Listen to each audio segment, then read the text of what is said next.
Bagaimana kalau di masa depan manusia bisa masuk ke ingatan orang lain? Di tahun 2050 teknologi telah berkembang jauh melampaui imajinasi manusia.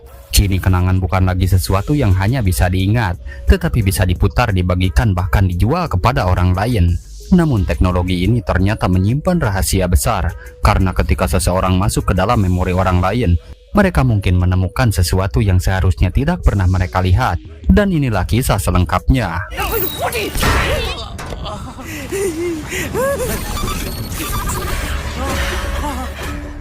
Cerita dimulai di sebuah kota futuristik bernama Neokochi pada tahun 2046. Di sebuah rumah susun sederhana tinggal seorang pria bernama Bimal.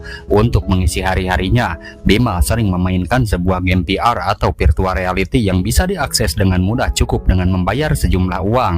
Teknologi di masa depan sudah sangat canggih. Bimal hanya perlu berbicara pada asisten virtual dan sistem akan langsung membantunya melakukan berbagai hal, bahkan sekedar memutar musik favoritnya.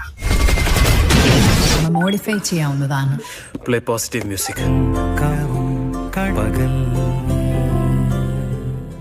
Namun kehidupan Bimal sebenarnya tidaklah mudah. Dia adalah seorang duda anak satu. Sayangnya anak satu-satunya itu sudah meninggal dunia, sementara istrinya kini telah meninggalkan rumah. Yang tersisa bagi Bimal hanyalah kenangan yang dia simpan dalam bentuk memori digital yang bisa dia putar kembali kapan saja, meskipun dia tidak pernah bisa benar-benar menyentuhnya lagi. Meskipun sudah berpisah, Bimal dan mantan istrinya yang bernama Anindya masih tetap berhubungan sebagai teman biasa.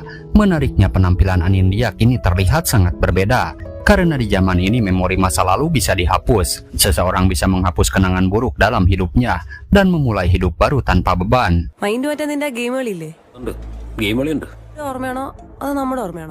Karena sudah tidak mengingat apapun tentang masa lalu mereka, Anindya pun bertanya kepada Bimal, apakah masih ada kenangan indah yang pernah mereka lalui bersama.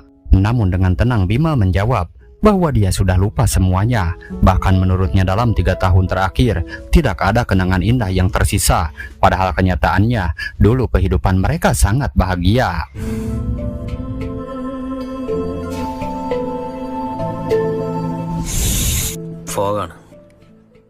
Dan sebenarnya Bimal juga berniat menghapus semua kenangan masa lalu itu. Namun Anindya melarangnya, karena menurutnya salah satu dari mereka harus tetap mengingat putri mereka. Sementara pria berkacamata yang dipanggil Alpa ini sebenarnya bukanlah pacarnya. Dia hanyalah seorang teman yang sehari-hari membantu Anindya dalam pekerjaannya. Mendengar itu Bimal pun lega, sebab meskipun mereka tidak memiliki hubungan lagi, namun satu sama lain tetap menjaga perasaan. Di sisi lain ada seorang artis yang sangat terkenal pada masa itu.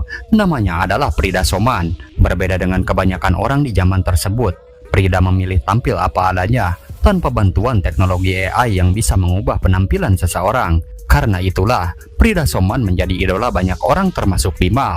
Bimal bahkan sangat mengagumi Prida. Dia sering membayangkan bagaimana jadinya jika mantan istrinya berdandan mirip seperti Prida Soman.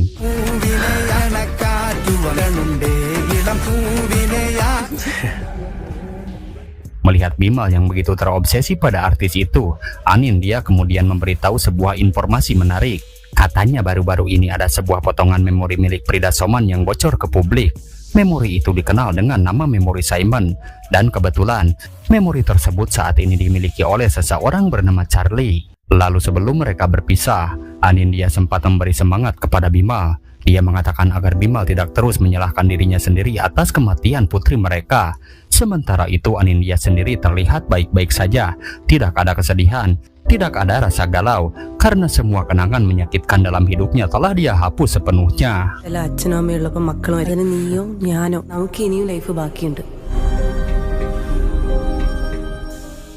Sesuai arahan mantan istrinya, Bimal akhirnya mendatangi seorang pria bernama Charlie. Charlie sendiri dikenal sebagai seseorang yang mengelola tempat latihan karate virtual. Namun di waktu senggangnya, dia juga sering memainkan game pertanian virtual. Di dalam permainan itu, para pemain bisa memilih menjadi berbagai karakter aneh, termasuk menjadi seekor domba. Bagi Charlie hal itu terasa masuk akal, karena menurutnya generasi Gen Z tidak mewariskan ilmu pertanian apapun dari para pendahulunya.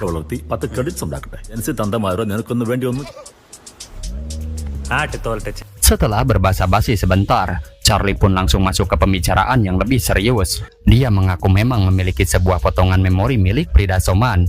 Di dalam memori tersebut terlihat Prida Soman sedang bersama seorang pria bernama Simon.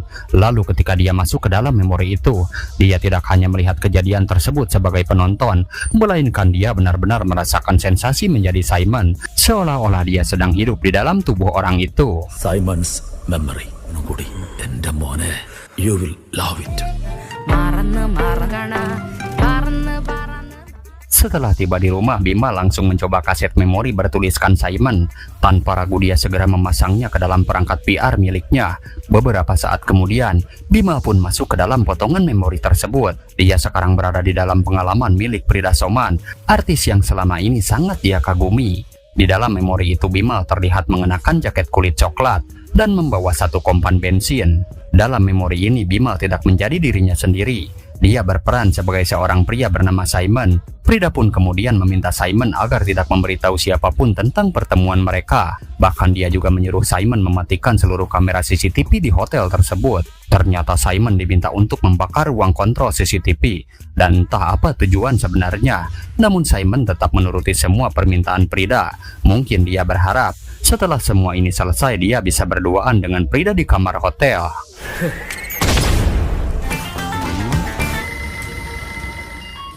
Namun ketika mereka akhirnya tiba di kamar, Bima justru dibuat sangat terkejut. Sebab di dalam ruangan itu sudah ada seorang pria yang tergeletak tidak bernyawa. Saat itulah Prida tiba-tiba memanggil Simon dengan nama lain yaitu Saji.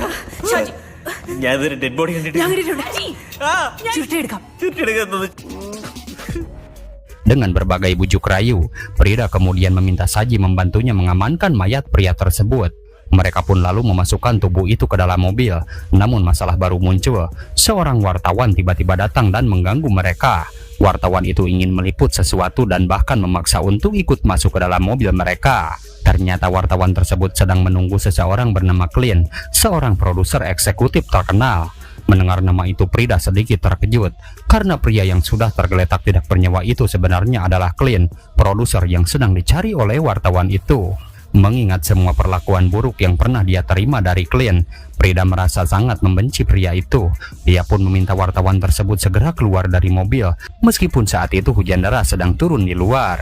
Namun wartawan itu tidak menyerah begitu saja. Dia kemudian menyusul mereka menggunakan taksi robot dan bahkan berhasil melacak keberadaan mereka. Di sisi lain Prida ternyata memiliki rencana lain. Dia berniat membuang mayat sang produser karena Saji atau Bimal yang sedang berada di dalam memori Simon adalah penggemar berat Prida. Dia pun akhirnya membantu menggali sebuah lubang untuk menguburkan mayat tersebut. Padahal sebenarnya dia sadar jejak DNA miliknya bisa saja menjadi bukti suatu saat nanti. Namun sebelum semuanya selesai, si wartawan datang berniat membuat berita pembunuhan ini. Dan karena terlanjur ketahuan, Prida pun tanpa ragu menghantam lalu menguburnya juga di sana.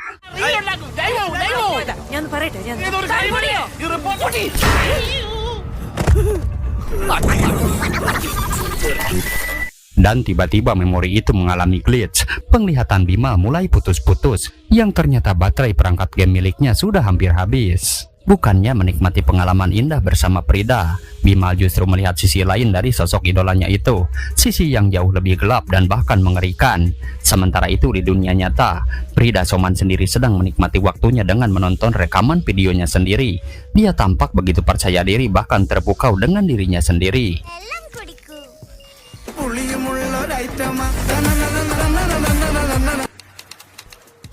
Prida melihat sebuah postingan di mana seseorang mengklaim bahwa mereka memiliki video panas yang menampilkan dirinya.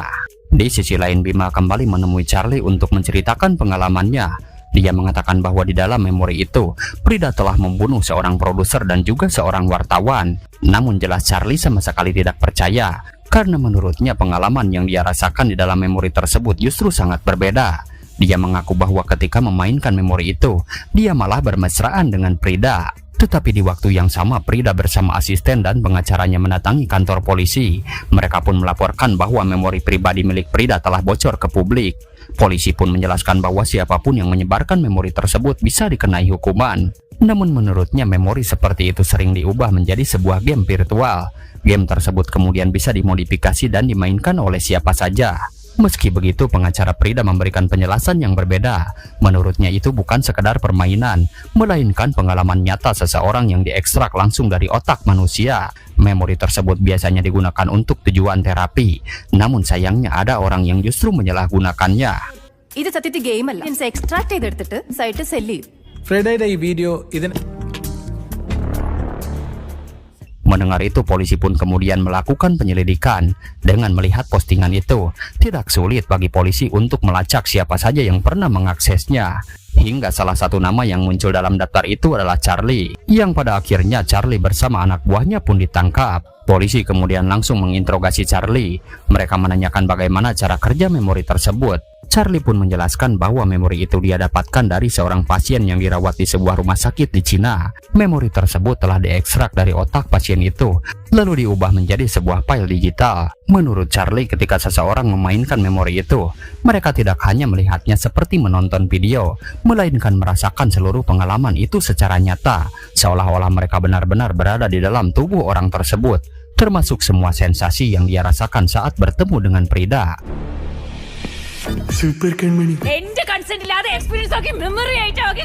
Tanpa disadari oleh Charlie, Prida ternyata juga berada di ruangan itu.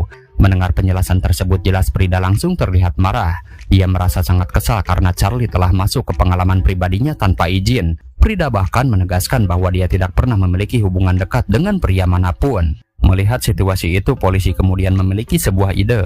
Menurutnya, jika memori itu benar-benar merupakan pengalaman asli milik Prida, maka satu-satunya orang yang bisa memastikan kebenarannya adalah Prida sendiri.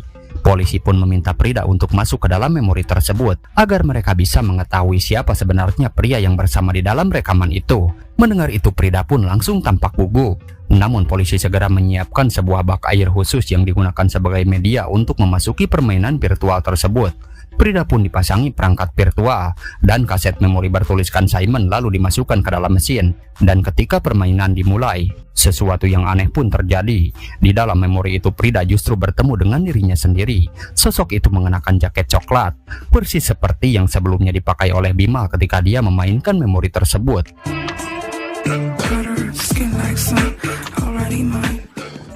Sementara itu, Charlie yang sudah berkali-kali memainkan memori ini mulai merasa ada sesuatu yang tidak beres. Dia menyadari bahwa di dalam memori itu sekarang ada dua Prida sekaligus. Di dalam permainan, Prida juga melihat sosok sang produser dan tiba-tiba muncul perasaan takut yang mulai menghantuinya, seolah-olah ada sesuatu yang ingin dia lupakan. Dan Prida pun tidak sanggup melanjutkan pengalaman itu.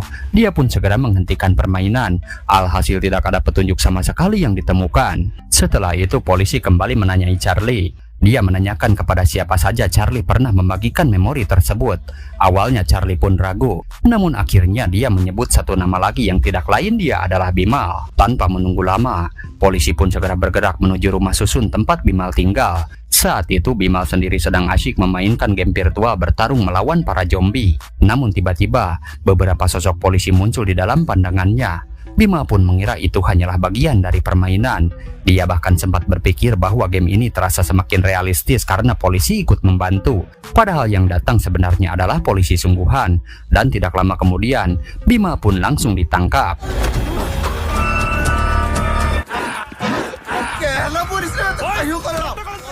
Fakta yang lebih mengejutkan pun terungkap. Ternyata bukan hanya Charlie dan Bimal saja yang pernah memainkan memori bersama Prida, melainkan banyak pria lain yang juga telah merasakan pengalaman tersebut. Salah satunya bahkan adalah guru sekolah Bimal ketika masih SD. Pria itu diketahui telah menghabiskan lebih dari 500 jam menikmati memori bersama Prida, sebuah pengalaman yang tidak pernah dia lupakan. Dan yang lebih mengejutkannya lagi, ternyata mantan istri Bimal, Anindya, bersama teman prianya juga pernah mencoba memori tersebut.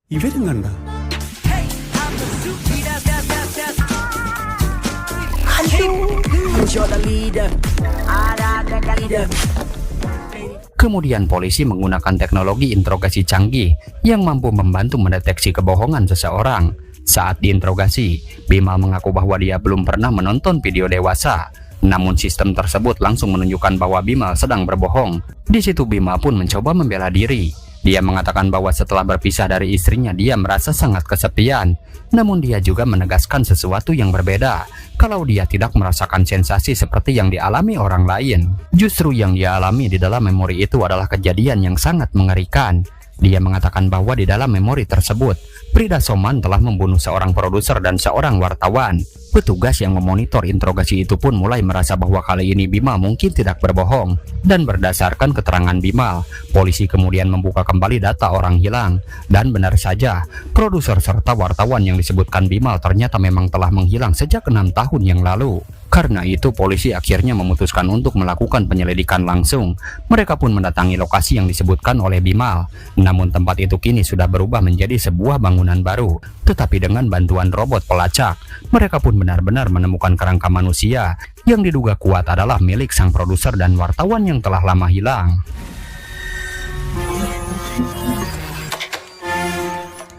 Setelah penemuan kerangka tersebut, polisi mulai menyadari sesuatu. Jika kemungkinan besar pria bernama Simon adalah kaki tangan Prida dalam kasus pembunuhan itu. Karena itulah polisi kembali meminta Bimal untuk masuk lagi ke dalam memori Prida, agar mereka bisa menemukan petunjuk tentang siapa sebenarnya Simon. Namun sebelum melakukan itu, Bimal meminta agar dia didampingi oleh pengacaranya yang baru datang bernama Don. Dan setelah semuanya siap, Bimal pun kembali memasuki memori Prida. എന്റെ ക്ലയന്റ് അന്വേഷണമായിട്ട് സഹകരിക്കും. നീ ഇതിനൊത്തൊന്ന് ഇറങ്ങിത്താ പ്ലീസ്. അവന് ഇമ്മീഡിയറ്റ് ജാമ്യം വേണം. Thanks. Sementara itu di tempat lain, Prida dimintai keterangan oleh pengacaranya sendiri. Dia diminta menjelaskan siapa sebenarnya pria bernama Simon yang ada di dalam memori tersebut. Namun Prida mengaku tidak mengenal pria bernama Simon. Menurutnya dia hanya mengenal satu pria bernama Saji, dan pria itu adalah sosok berjaket coklat yang muncul dalam ingatan tersebut. Ternyata Saji adalah salah satu penggemar berat Prida yang sering mengganggunya, dan kejadian yang diceritakan Prida itu ternyata sama persis dengan memori yang dialami oleh Bimal, di mana pria berjaket coklat tersebut diminta untuk membakar ruangan CCTV. Di waktu bersamaan, Bimal yang sedang menjalani simulasi memori juga merasakan kejadian yang sama. Dan Prida mengaku bahwa dirinya memang melibatkan Saji karena pria itu adalah penggemar yang sangat mengganggunya. Dan pada akhirnya Prida juga mengakui bahwa dialah yang membunuh sang produser dan wartawan tersebut. Namun muncul satu pertanyaan besar, mengapa hanya Bimal sajalah yang mengalami memori asli tersebut, sementara orang-orang lain justru mengalami memori yang berbeda.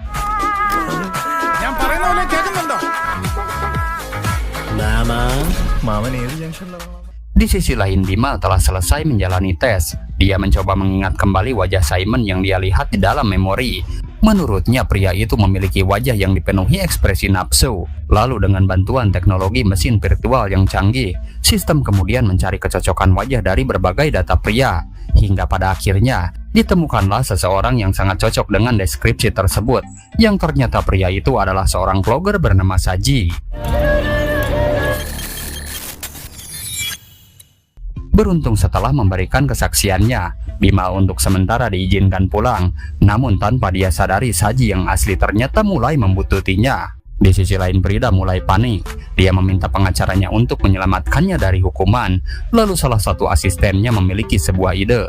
Dia menyarankan untuk menyewa seorang pembunuh bayaran agar Bimal tidak lagi bersaksi. Namun ketika orang itu datang ke rumah Bimal, secara bersamaan Saji juga datang ke sana. Saat itulah Bimal akhirnya menyadari sesuatu bahwa Saji sebenarnya adalah Simon. Mereka pun akhirnya terlibat perkelahian sengit. Namun untungnya polisi segera datang tepat waktu, dan Saji pun akhirnya berhasil ditangkap. Don't move, Bimal. You are under arrest. Simon അല്ലേ? Surrender yourself. Dengan bukti DNA yang ditemukan di lokasi kejadian serta adanya saksi mata, Prida kini tidak bisa mengelak lagi. Dia pun resmi menjadi tersangka dalam kasus pembunuhan tersebut. Sementara Bimal sendiri juga tetap dianggap bersalah karena telah memasuki memori pribadi seseorang tanpa izin. Dan terungkap pula bahwa nama lengkap Saji sebenarnya adalah Sajimon, dan dari situlah muncul nama Simon dalam memori tersebut. Namun di tengah situasi yang kacau itu, asisten Prida kembali memiliki sebuah ide. Dia menyarankan agar hak siar persidangan dijual kepada publik. Walaupun memori pribadi Prida telah bocor, mereka berharap ribuan penonton akan bersimpati kepadanya dan melihat Prida seolah-olah sebagai korban. Akhirnya persidangan pun digelar, dan sesuai kesepakatan sidang tersebut disiarkan secara langsung di berbagai media sosial. Kini seluruh perhatian publik tertuju kepada Prida Soman. Banyak orang yang menonton persidangan itu, terutama mereka yang sebelumnya pernah merasakan pengalaman masuk ke dalam memori Prida. Sementara stasiun televisi digital merasa mendapatkan keuntungan besar dari kontroversi ini. ഇവിടെയാണ് നമ്മൾ ഇപ്പോൾ കടന്നുപോയിക്കൊണ്ടിരിക്കുന്നത്. അവളതിനിട വിളക്കി വെട്ടി പ്രകാശുലഞ്ഞെന്റെ കരൽ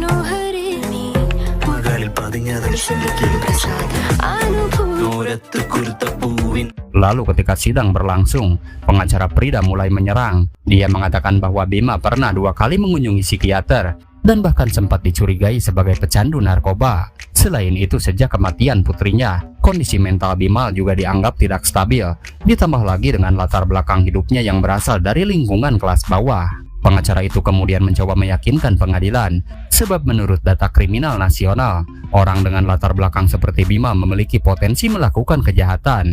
Dia pun menuduh bahwa cerita Bimal hanyalah sebuah kebohongan, dan menurutnya justru Bimalah yang membunuh produser dan wartawan tersebut, lalu sengaja meninggalkan jejak DNA Prida untuk menjebaknya.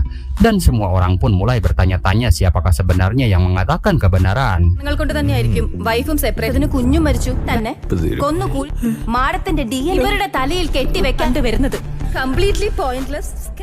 Kini giliran Don, pengacara Bimal, yang angkat bicara. Dia mulai dengan menanggapi tuduhan dari pihak Prida. Menurut Don, jika pihak Prida menuduh Bimal berdasarkan data, maka dia juga akan menggunakan data sebagai bukti pembelaan. Don pun kemudian menunjukkan catatan lengkap, bahkan disertai bukti visual yang membuktikan bahwa pada malam terjadinya pembunuhan, Bimal sedang berada di Thailand berbulan madu bersama Anindya. Artinya secara logika Bimal tidak mungkin berada di lokasi kejadian. Sementara itu pada waktu yang sama namun di tempat yang berbeda, Prida justru berada di sebuah hotel, hingga terlihatlah seorang produser memasuki kamar hotel tersebut. Dan di hari yang sama itu, sesuatu yang aneh terjadi. Dan tidak lama terjadi kebakaran di ruang kontrol CCTV, hingga terjadilah kasus pembunuhan tersebut.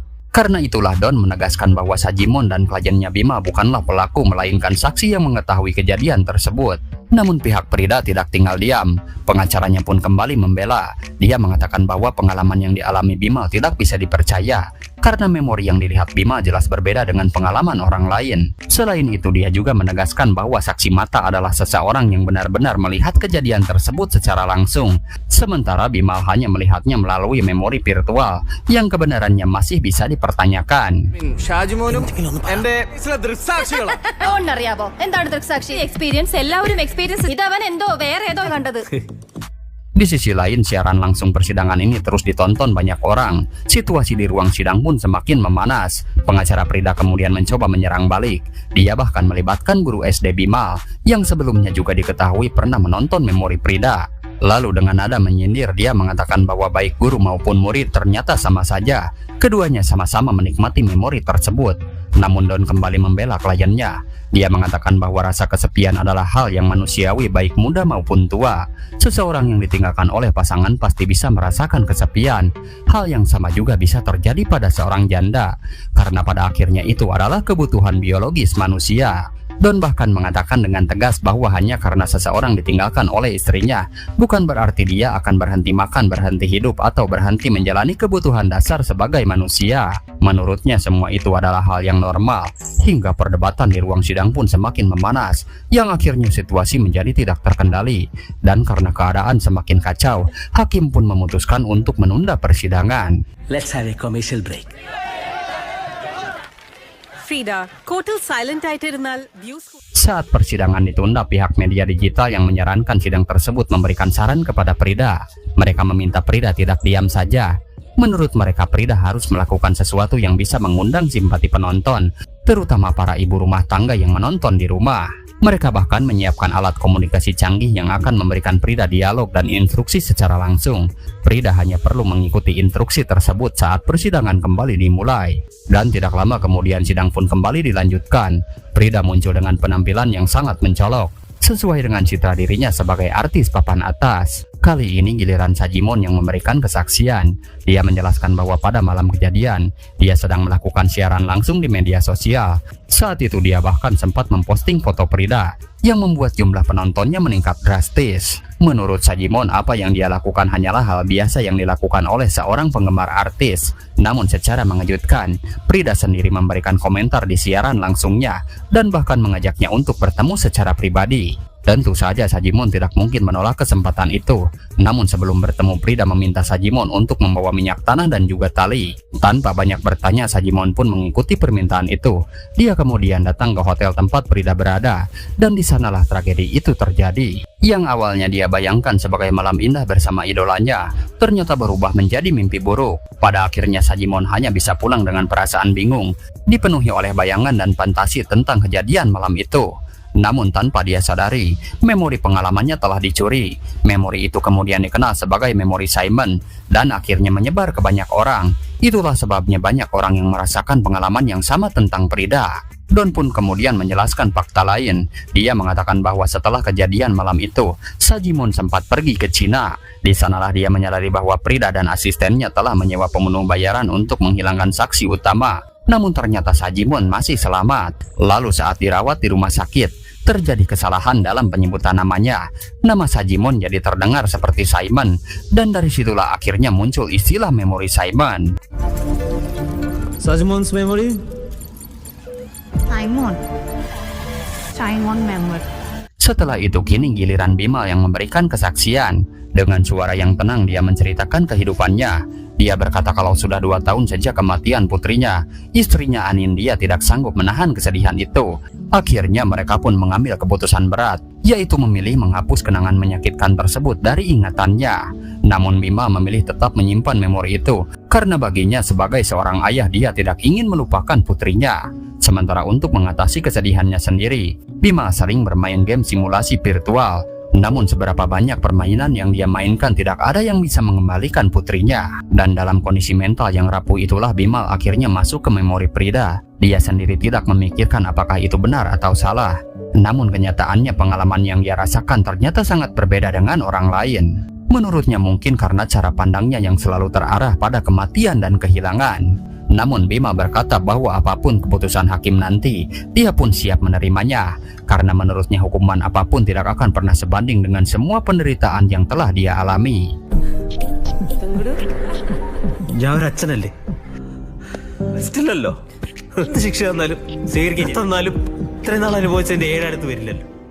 Setelah pernyataan itu, tim media digital yang menyiarkan sidang mulai panik sebab grafik penonton menunjukkan bahwa simpati publik ini justru berpihak kepada Bimal. Mereka pun kembali meminta Prida melakukan sesuatu, dan akhirnya Prida pun berdiri untuk berbicara. Dengan penuh emosi dia mengaku bahwa dirinya lah yang telah membunuh produser tersebut. Menurut Prida, produser itu melecehkannya dengan alasan audisi. Dia juga mengakui telah menghabisi wartawan tersebut karena terus mengejar dan mengekspos kehidupannya. Prida kemudian mengatakan bahwa dia bersyukur masih memiliki penggemar seperti Sajimon yang tetap memujanya. Namun tiba-tiba Prida mengeluarkan sebuah pistol. Polisi di ruang sidang langsung meminta semua orang tetap tenang. Mereka pun mengira itu hanyalah bagian dari akting. Namun Prida kemudian berbicara dengan nada yang berbeda.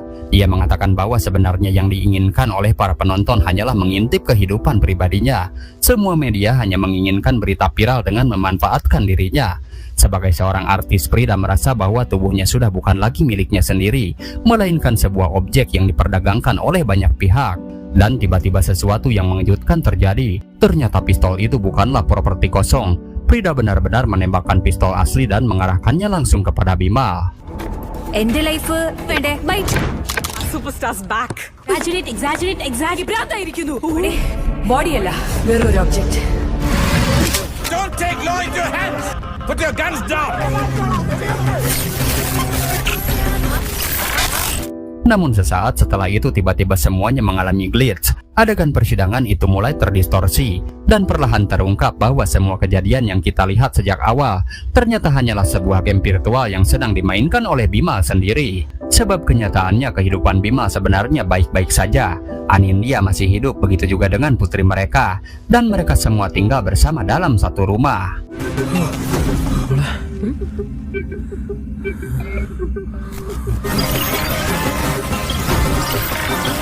Namun sekali lagi glitch itu muncul kembali. Perlahan sosok Anindya mulai memudar, lalu Bimal juga ikut menghilang. Karena ternyata semua yang kita lihat hanyalah lapisan lain dari sebuah game virtual, lalu film pun berakhir. Hikmah dari film ini adalah bahwa kemajuan teknologi bisa membawa manfaat, tetapi juga bisa menjadi berbahaya jika disalahgunakan.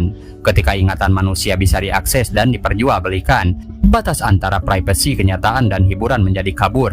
Film ini juga menunjukkan bahwa setiap orang memiliki sudut pandang yang berbeda terhadap sebuah pengalaman, serta mengingatkan bahwa kenangan meskipun menyakitkan tetap menjadi bagian penting dari identitas dan pelajaran hidup seseorang. Terima kasih sudah menonton alur cerita film ini sampai akhir. Semoga teman-teman Silokadiri sehat dan bahagia selalu.